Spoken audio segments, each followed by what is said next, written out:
আমি আগে থেকে গুগল ক্রোমটা ওপেন করে রেখেছিলাম আমার কম্পিউটারে। তো আপনারা একটু খেয়াল করে দেখেন, এই যে কর্নারে আমার কিন্তু আমার যে ইমেল অ্যাড্রেস দিয়ে যে ইউটিউবটা খোলা সেটা কিন্তু লগ ইন করা রয়েছে। সো google.com ব্রাউজারে গিয়ে এখানে যদি আপনি লেখেন অ্যাডসেন্স লগ ইন, এখানে দেখেন দেয়া আছে, তাহলে কিন্তু আপনি সরাসরি অ্যাডসেন্স অ্যাকাউন্টে চলে যেতে পারবেন। আমি ক্লিক করছি। তো যাওয়ার পরে দেখেন অ্যাডসেন্স লগইনের কিছু লিংক এখানে পাওয়া গিয়েছে। তো এখান থেকে আমি সাইন ইন গুগল অ্যাডসেন্স এই লিংকটাতে ক্লিক করছি। ক্লিক করার সাথে সাথে আমাকে কিন্তু আমার যে অ্যাডসেন্স অ্যাকাউন্ট রয়েছে, যে অ্যাকাউন্টটা ইউটিউব এর সঙ্গে অ্যাসোসিয়েটেড, সেখানে নিয়ে যাচ্ছে। দেখেন আমার গুগল অ্যাডসেন্স অ্যাকাউন্টে কিন্তু আমি চলে গিয়েছি। তো এখানে যাওয়ার পরে আমাদের যে কাজটা করতে হবে, আমরা যদি পেমেন্ট অপশনটাতে চলে যাই, এখানে গেলে পেমেন্ট অপশনে ক্লিক করার সাথে সাথে আমাদেরকে একটু সময় নিচ্ছে লোড হতে। তো দেখেন এখানে আমাদেরকে নিচে একটা অপশন রয়েছে how you get payment, add payment method, একটা পেমেন্ট মেথড এখানে আমাকে অ্যাড করতে বলা হচ্ছে। এছাড়াও আরো একটা ইনফরমেশন এখানে দেয়া রয়েছে। দেখেন action required, all YouTube creators and partners submit your tax information to ensure any applicable taxes on your payment are accurate। তো আমাকে আসলে ট্যাক্সের যে ইনফরমেশন সেটাও দিতে হবে। তো যাই হোক, এটা আমি পরে দিচ্ছি, অর্থাৎ পরের ভিডিওতে আমি এটা দেখাবো। এই ভিডিওতে আমি এটাই দেখাবো যে আমি কিভাবে আমার পেমেন্ট মেথডটা অ্যাড করব এই অ্যাডসেন্স অ্যাকাউন্টে। তো এর আগে একটা জিনিস আপনি দেখে নিতে পারেন যে আপনার ভেরিফিকেশন চেক কমপ্লিট হয়েছে কিনা। এটা তো অবশ্যই হয়েছে, আদারওয়াইজ তো আপনার এই অপশনগুলো কখনোই আসতো না। তারপরে আমি এখানে ভেরিফিকেশন চেকে ক্লিক করে দেখি যে আমাদের এখানে কি লেখা আছে। দেখেন অ্যাড্রেস ভেরিফিকেশন কমপ্লিটেড। তো আপনাদের মনে আছে আগের ভিডিওতে আমি এই অ্যাড্রেস ভেরিফিকেশনের জন্য যে পিন ভেরিফিকেশন সেটা আমি করে দেখিয়েছিলাম। অন্যত্র সেই ভিডিওতে আপনারা দেখতে পারবেন আমার চ্যানেলে ঘুরে আসলে। আচ্ছা, আমি পেমেন্টস ইনফোতে এখানে যাওয়ার পরে একটু লোড হতে সময় নিচ্ছে। নিচের দিকে গিয়ে আমি দেখি যে অ্যাড পেমেন্ট মেথড, এখানে আমি ক্লিক করছি।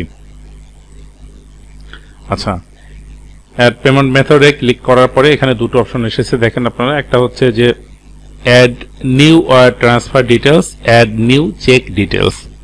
তো আমি বাংলাদেশে আছি এবং বাংলাদেশি যে সমস্ত ইউটিউবাররা রয়েছেন তাদের জন্য আমি সবসময়ের জন্য মনে করছি যে এইটা সবচেয়ে অ্যাপ্রোপ্রিয়েট। সেই জন্য এই রেডিও বাটনটাতে আমি ক্লিক করার সাথে সাথে এটা প্লাস আকার ধারণ করেছে এবং নিচে ইনফরমেশনগুলো টাইপ করার জন্য অপশন রয়েছে, আপনারা খেয়াল করে দেখেন। তো এখানে beneficiary ID optional, beneficiary ID optional লেখা আছে ব্র্যাকেটে। সো এটা আমি টাইপ করছি না। Name of bank account, bank অ্যাকাউন্টের নামটা দিতে বলছে। তো এটা আমি আমার অ্যাকাউন্ট নেমটা ক্যাপিটাল হরফে টাইপ করছি, MDADNN আদনান KADIR, আদনান কাদির।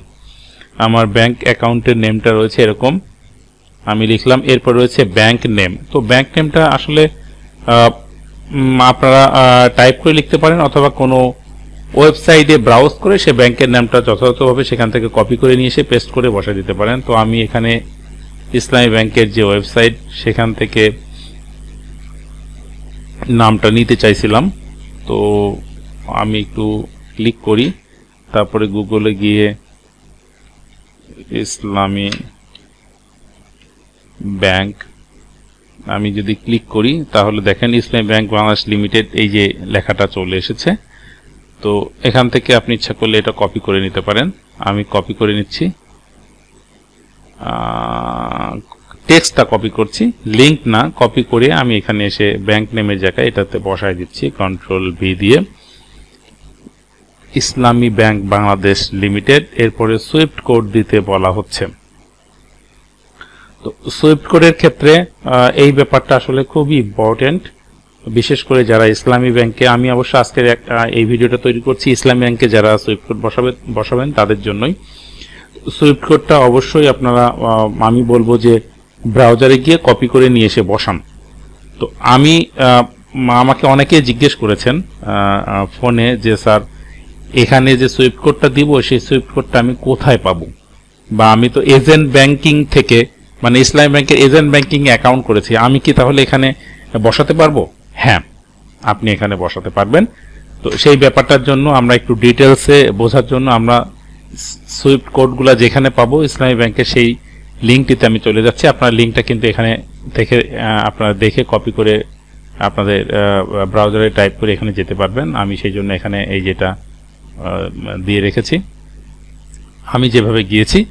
এখন দেখেন নিচে এখানে ব্রাঞ্চের নেম এবং সুইফট কোডগুলো দেয়া আছে। তো খুবই সহজ, আপনার কারো কাছে জিজ্ঞেস করারও দরকার নাই। আপনি এই লিঙ্কটাতে গিয়ে সরাসরি আপনার যে ব্রাঞ্চ দেখেন এখানে Chapai Nawabganj branch, Bogura branch, Barishal branch, Bangshal branch, এরকম Islampur branch, Jessore branch, Jubilee Road branch, Kawran Bazar branch, সোজা কথা এই যে খুলনা ব্রাঞ্চ, কুষ্টিয়া ব্রাঞ্চ, এরকম অনেক ব্রাঞ্চের নাম দেয়া আছে এবং পাশাপাশি ব্রাঞ্চের যে কোডগুলো সেগুলো কিন্তু এখানে দেয়া আছে, আপনারা খেয়াল করেন।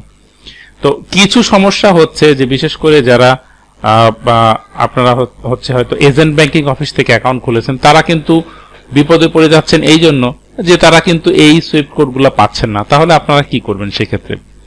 আমি কিন্তু ঠিক এরকম একটা পজিশনে দাঁড়িয়েই কিন্তু এই ভিডিওটা তৈরি করছি। যেমন আমি পাবনা জেলার একটা ব্রাঞ্চ চাটমোহর ব্রাঞ্চ থেকে আমি করেছি। তো এখানে খেয়াল করে দেখেন পাবনা ব্রাঞ্চ হয়তো এখানে আছে, আমি একটু দেখি।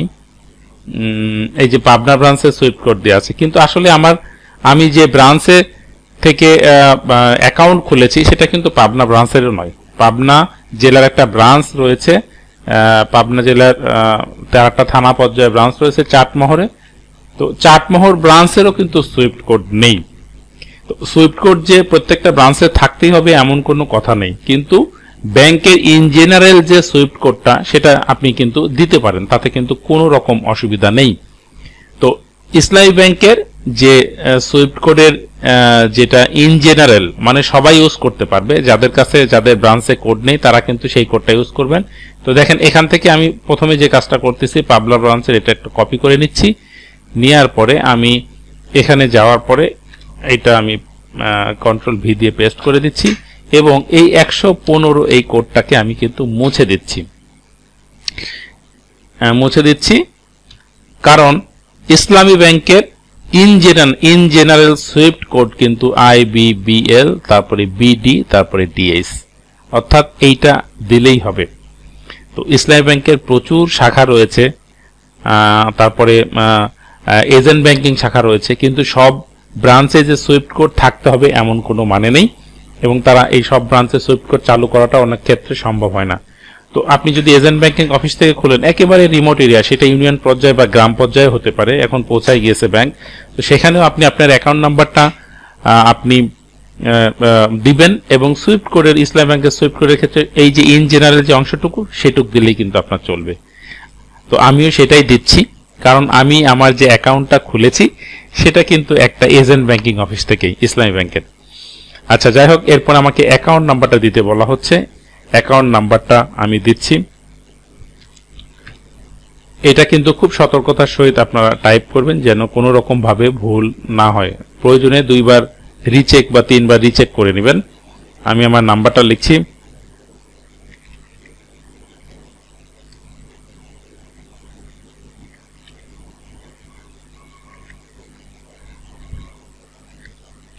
এবং নাম্বারটা লেখার পরে আমি আবার চেক করে নিচ্ছি যে এটা ঠিক আছে কিনা।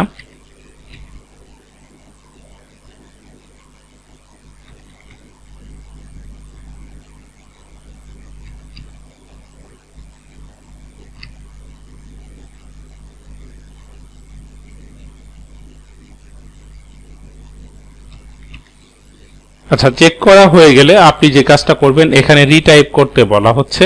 তো আমি যে কাজটা করছি এখান থেকে এটাকে আমি কপি করে নিচ্ছি এবং কপি করে নেওয়ার পরে আমি রিটাইপের স্থলে এখানে আমি পেস্ট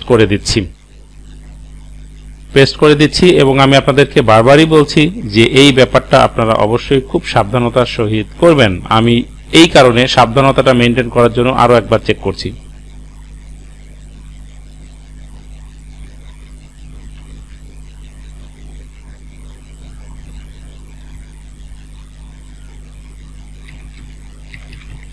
হ্যাঁ, এখন অ্যাকাউন্ট নাম্বারটা লেখার পরে আমি যে কাজটা করছি,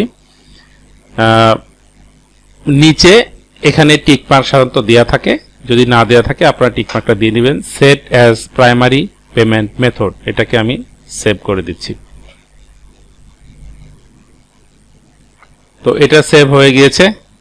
এরপরেই দেখেন আমার এখানে চলে এসেছে লাস্টের 4টা ডিজিট, সামনেরগুলো এখানে শো করছে না। দেখেন payment methods or transfer to bank account MD Adnan Kadir, এটা চলে এসেছে। তো আপনি যদি পরবর্তীতে এটা এডিট করতে চান তাহলে এডিট লিংকে ক্লিক করতে পারেন বা রিমুভ করতে পারেন, এবং চাইলে আপনি পেমেন্ট মেথড এখান থেকে অ্যাডও করতে পারবেন রিমুভ করার পরে। যাই হোক, তো এই ছিল হচ্ছে আজকের ভিডিও আপনাদের জন্য। আশা করি আপনাদের ভালো লেগেছে। আজকের মতো এখানে শেষ করছি।